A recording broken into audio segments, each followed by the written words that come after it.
और इस 15 मिनट में मैं एक छोटा सा विषय को आपके सामने रखना चाहता हूँ कि मत्ती 13 अध्याय के अंदर प्रभु ने दृष्टांतों की द्वारा एक संदेश दिया और लगभग इसमें 7 दृष्टांत हैं। बीज बोने वाला और कुछ ज़मीन पर गिरी इस तरह वो है, उसके बाद में जाल डालने वाला, और उसके बाद में एक औरत ने आटा लेके गूंदी और वो सारा खमीर बन गया। फिर एक खेत जिसमें धन था वो मिल गया, उसने अपना सब कुछ बेचकर खेत खरीद लिया। फिर एक मोती मिला, उसने अपना सब कुछ देकर वो मोती खरीद लिया। इस तरीके से हम लोग कई एक दृष्टांतों को पाते हैं। प्रभु यीशु मसीह दृष्टांतों को जो बता रहा था वो कोई एंटरटेनमेंट नहीं था कि लोगों को बस खुश करने के लिए कुछ बोल दे, नहीं, आने वाली बातों को वो दृष्टांतों में उनके सामने रख रहा था, जो बातें आगे होगी। तो प्रभु यीशु मसीह कोई ऐसे उसकी एक एक शब्द तोला हुआ है, वो खुद ही वचन है, आसमानी देहधारी होकर आया हुआ। 12 साल की उम्र में जब वो उन पंडितों से बातचीत कर रहा था, सवाल जवाब हो रहे थे, तो उन पंडितों ने बोला इसको इतना ज्ञान कहाँ से आ गया? 12 साल की उम्र में इतना छोटा लड़का कैसे इतनी बात कर रहा है? वो दंग रह गए थे। वो पंडितों ने जो पढ़ा था वो बता रहे थे, यीशु पढ़ने की जरूरत थी, वो खुद ही वचन था। तो उम्र का लिहाज ही नहीं होता, वचन देहधारी होकर आया, उसको बाहर करने की जरूरत नहीं है। आपको और हमको बाहर करने की जरूरत है, लेकिन वो खुद वचन था। सो वो जो दृष्टांतों को बोलता है, तो दृष्टांत आने वाले सदियों के विषय में कुछ बातें वो कह रहा है। अगर आप मैथ्यू चैप्टर 24 निकालोगे तो हम क्या देखते हैं वहां पर? पहले प्रभु यीशु मसीह कहता है आने वाले सदियों का 3 सवालों का जवाब दे रहा है। प्रभु का ये जो चिन्ह पत्थर पर पत्थर नहीं रहेगा, ये कब होगा? जब वो जैतून पहाड़ पर बैठा तो उसको 3 सवाल उन्होंने पूछा, हमें बता कि ये बातें कब होगी, तेरे आने का, जगत का अंत का क्या चिन्ह होगा? ये पत्थर पर पत्थर भी नहीं रहेगा, ये कब होगी, तेरे आने का कब होगा और जगत का अंत कब होगा? 3 सवाल उन्होंने पूछे। और ये आगे आप पढ़ोगे तो ये 3 सवाल का जवाब प्रभु ने पूरी मत्ती चैप्टर के अंदर दिया है। अब इन सवालों का जवाब देने के टाइम वो शुरुआत करता है, देखो तुम इस बात को ध्यान करो, सावधान रहो, कोई तुम्हें ना भरमाने पाए। और वो कहता है 5 वचन में, बहुत लोग होंगे जो मेरे नाम से आकर कहेंगे मैं मसीह हूं। पहला वो चिन्ह दे रहा है, फॉल्स एनॉइंटेड वन। और 24 में जाओगे तो लिखा है झूठे भविष्यद्वक्ता आएंगे। और यहां पर वो कहता है कि झूठे अभिषिक्त जो मसीह कहलाने वाले हैं। अब आप देखिए, इसी यहां पर हाथ रखिए और रेवलेशन चैप्टर 6 में आई, प्रकाशित वाक्य 6वें अध्याय में। और जब जॉन वहां क्या देखता है, 7 मोहरों से लगा हुआ किताब जिसे मेमना एक एक करके खोल रहा है। और 6वां का पहला वचन कहता है, जब उसने, फिर मैंने देखा कि मेमने ने उन 7 मोहरों में से एक को खोला। हाँ, और उन चारों प्राणियों में से एक का गर्जन के समान शब्द सुना। हाँ, मैंने दृष्टि की और एक श्वेत घोड़ा आ रहा है। अब आप देखिए, श्वेत घोड़ा जिस पर सवार है उसको एक मुकुट दिया गया है, उसके हाथ में धनुष है मगर बाण नहीं है। वो जय पाता हुआ जा रहा है। ये प्रभु यीशु मसीह नहीं हो सकता, क्योंकि यीशु मसीह ने क्रूस पर जय पा लिया है। जो आखिरी बैरी था मृत्यु, उसके ऊपर उसने जय पा लिया। लेकिन ये घोड़ा वाला अभी जा रहा है जय पाने के लिए, और बाइबल कहती है उसको मुकुट दिया गया है। मेरा प्रभु को कोई मुकुट दे नहीं सकता, वो स्वयं मुकुट पहन के आ रहा है। प्रकटीकरण 19वां अध्याय 13 वचन के अंदर वो भी श्वेत घोड़े पे आ रहा है। लेकिन आज हमारे मसीही दुनिया इस मिसकंसेप्शन में बैठे कि ये सफेद घोड़ा यीशु मसीह होना चाहिए, पर ये यीशु मसीह नहीं है, वो ख्रिस्ट विरोध है, एंटी क्राइस्ट है। फिर प्रभु यीशु मसीह ने मत्ती 24 में पहला चिन्ह दिया, एंटी क्राइस्ट आएगा, झूठे मसीह आएंगे। फिर हम देखते हैं प्रभु यीशु मसीह ने मत्ती 24 के अंदर दूसरा चिन्ह क्या दिया हो, तुम जाति पर जाति, 6 वचन, तुम लड़ाइयों और लड़ाइयों की चर्चा सुनोगे, देखो घबरा ना जाना, क्योंकि इनका होना अवश्य है। तुम लड़ाइयों की चर्चा सुनोगे, जाति पर जाति चढ़ाई करेगी, खून खराबा होगा। अब आप प्रकटीकरण 6वें अध्याय में आके दूसरी मोहर जब खुलती है तो देखिए लाल घोड़ा आ रहा है, उसके हाथ में तलवार दिया गया है और वो घात करता हुआ आगे जा रहा है। जब उसने दूसरी मोहर खोली जी, तो मैंने दूसरे प्राणी को यह कहते सुना, आ। कुल मुझे कहना यह है कि रेवल्यूशन चैप्टर 6 जो मोहरें खुल रही है वो प्रभु यीशु मसीह ने मत्ती 24 में कहा है ये घटनाएं होने वाली है, क्योंकि उन्होंने पूछा जगत का अंत का क्या निशानी है। प्रभु जगत का अंत की बात कर रहा है। पहला घोड़ा सफेद झूठा मसीह, दूसरा घोड़ा कत्ल करने के लिए आएगा जो यीशु मसीह ने कहा, तीसरा प्रभु कहता है मत्ती 24 में अकाल पड़ेगी, मरी आएगी। ठीक है, प्रकटीकरण तीसरा मोहर खोलिए, काला घोड़ा आ रहा है, तराजू को लेके आ रहा है, गेहूं और जहू का दाम लगा रहा है, अकाल मरी।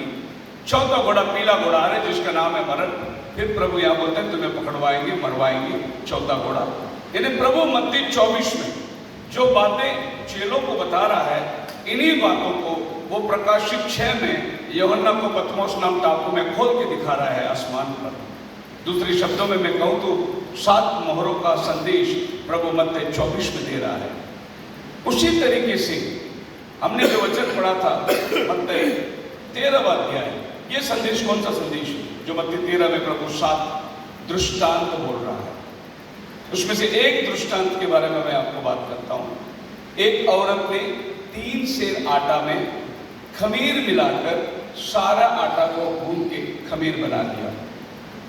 ये दृष्टांत जो है चौथा दृष्टांत है मत्ती 13वां अध्याय के अंदर, और ये चौथा दृष्टांत ऐसा बताया जा रहा है 3 सेर आटा है, थोड़ी सी खमीर मिलाकर सारे आटे को उसने खमीर बना दिया।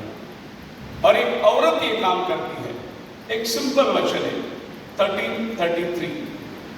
बाइबल हमें इस बात का गवाही देती है कि औरत हमेशा कलीसिया को दर्शाता है। दूसरा कोरिन्थियों की किताब 11वां अध्याय 2 वचन में पौल कहता है, मैं तुम्हें पवित्र कुमारी की नाई एक पुरुष के साथ बात लगाई है। अपनी दुल्हन की बात कर रहा है, पवित्र कुमारी की नाई कलीसिया को बात कर रहा है। फिर आप प्रकटीकरण 12वां अध्याय में आओगे, एक औरत तारा ओढ़े हुए, मुकुट 12 और उसके सूरज को पैर के तले चांद, और वो गर्भवती है। हम देखते हैं ये यहूदी कलीसिया को दर्शाता है। 17वां अध्याय में हम देखते हैं एक औरत जानवर पर बैठी है, ये दुनियावी कलीसिया को दर्शाता है। भेद बड़ा बाबुल, और ये औरत भेद बड़ा बाबुल, बाबुल से आई हुई औरत है। इसकी मिस्ट्री को अगर खोलना है तो आपको रेवल्यूशन जेनेसिस 11 में जाना पड़ेगा, तभी आपको रेवल्यूशन 17 की मिस्ट्री खुलता है। और 19वां अध्याय में रेवल्यूशन को देखते एक दुल्हन तैयार होकर आ रही है, ऐलान हो रहा है मेमने का शादी आप पहुंचा है, उसकी पत्नी ने अपने आप को तैयार कर लिया है। 3 औरत प्रकटीकरण के अंदर हम देखते हैं, एक 12वां अध्याय में, एक 17वां अध्याय में और एक 19वां अध्याय में। 12वां अध्याय में यहूदी कलीसिया है, 17वां अध्याय में दुनियावी कलीसिया है, 19वां अध्याय में प्रभु यीशु मसीह के साथ शादी में बैठने वाली उसकी अपनी दुल्हन है। बाइबल जहां भी औरत को दर्शाता है वो कलीसिया को दर्शाता है। तो मत्ती 13वां अध्याय में 33 वचन में जिस औरत ने खमीर लिया वो एक चर्च होना चाहिए, एक कलीसिया होना चाहिए। खमीर क्या होता है? प्रभु यीशु मसीह ने बोला चेलों को, तुम सदुसी और फरीसियों की खमीर से सावधान रहो। खमीर डॉक्ट्रिन को दर्शाता है। चेलों ने कहा कि अरे हमने रोटी नहीं लिया, इसलिए प्रभु याद दिला रहा है। बोले नहीं, मैं सदुसी और फरीसियों की खमीर के बारे में कहता हूँ। खमीर जो है सिद्धांतों को बताता है, डॉक्ट्रिन को बताता है।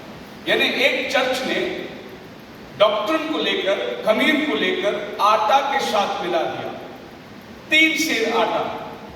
अब आप उत्पत्ति 18 अध्याय में पढ़ोगे तो 3 सेर आटा लेकर अब्राहम ने बोला रोटी पका, जब 3 व्यक्ति उनके घर आए थे।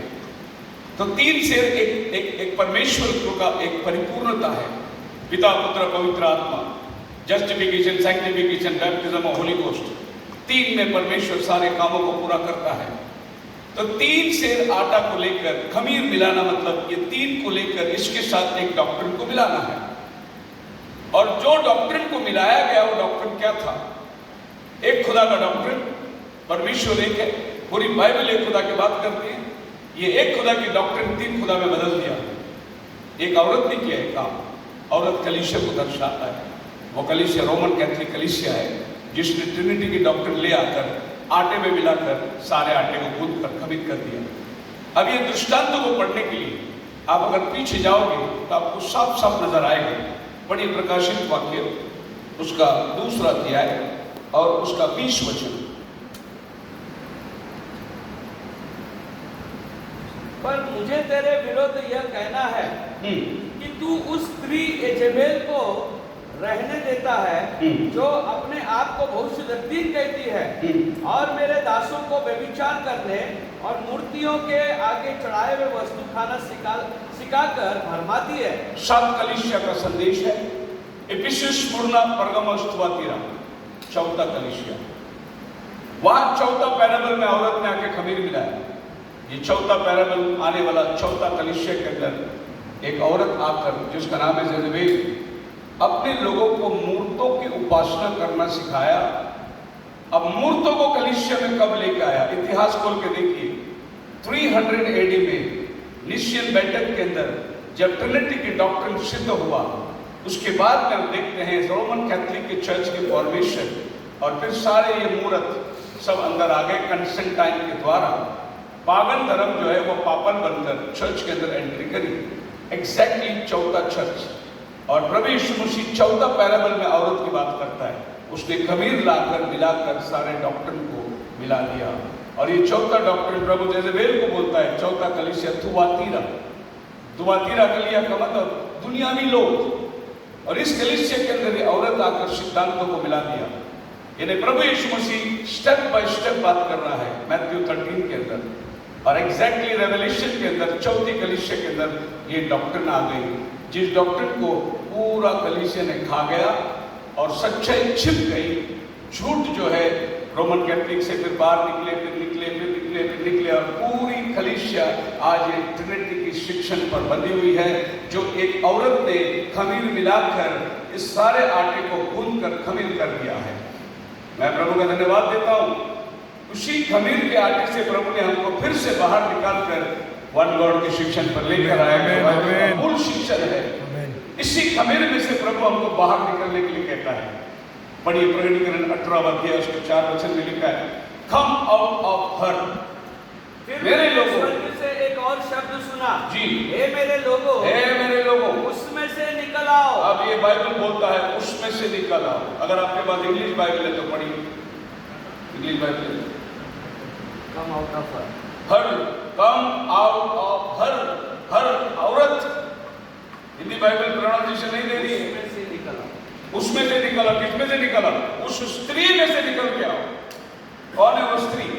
जो 17 अध्याय में जानवर के ऊपर बैठी हुई है, जो बाबेल से रिश्ता रखती है। ये बाबेल से रिश्ता रखने वाली कौन? निम्रोद की माता सेमिरामिश, जो माँ और बेटे का रिश्ता, मैडोना और मेरी का रिश्ता, ये वहां से लेकर 17 अध्याय में भेद बड़ा बाबुल, मतलब इसको औरत को जानना है तो आपको भेद बाबुल में जाना होगा। वहां से आराधना निकल कर आई, स्त्री की उपासना, और ये औरत अपनी संस्था को बनाई। ये जानवर को अपने हाथ में लिया है। जिस जानवर पर वो औरत बैठी हुई है, वो जानवर को 7 सिर है। 7 सिर 7 पहाड़ को दर्शाता है, जो वेटिकन शहर है। 10 सिंह हैं, 10 राजा लोग हैं जो आज वेटिकन शहर में बैठकर इजराइल के प्रति युद्ध छेड़ रहे हैं। और उसका पैर भालू का है, वो रशिया को दर्शाता है। उसका बदन चीता का है, वो यूरोपियन यूनियन को दर्शाता है। उसका मूसिया के समान है, वो ग्रेट ब्रिटेन को दर्शाता है। यही जानवर दानियल का 7वां अध्याय में अलग अलग करके निकलता है। दानियल ने 4 जानवर को समुद्र से आते देखा, लेकिन जॉन जब रेवलेशन में देखता है, चारों जानवर एक जानवर बन गया है। पैर भालू का है, बदन चीता का है, सिंह का मुंह है। सब जानवर जो दानियल ने देखा 7 में, प्रकटीकरण 13 में, सब जानवर एक बन गया, एक गठबंधन में आ गया। यही 13वां अध्याय के जानवर को यह औरत 17वां अध्याय में जाके बैठती है। जानवर आ गया, जानवर का मतलब पावर। हॉर्स पावर, हमारा गाड़ी का हॉर्स पावर होता है। जानवर तो आ गया, लेकिन ये जानवर को चलाने के लिए कौन आया? एक औरत आया, और वो औरत 17वां अध्याय में आके बैठी है। यही औरत ने खमीर को आटे के साथ मिलाकर गूंद दिया। लेकिन इन आखिरी दिनों में प्रभु 18 अध्याय में इससे पहले के बाबू का न्याय करता है। ए बड़ा बाबू तू कैसे गिर पड़ा? 18 अध्याय में प्रभु अपने लोगों को आवाज देता है, मेरे लोगों उनमें से निकल आओ। और आज आप और हम जो स्क्रीन रिसेक्शन से बाहर आए हुए हैं, हम उसी कूदे हुए आटे से बाहर निकल कर आए हैं। और 19वां अध्याय में हम प्रभु के साथ शादी में बैठने वाले हैं। खुदा बना सबको बड़ी आशीष।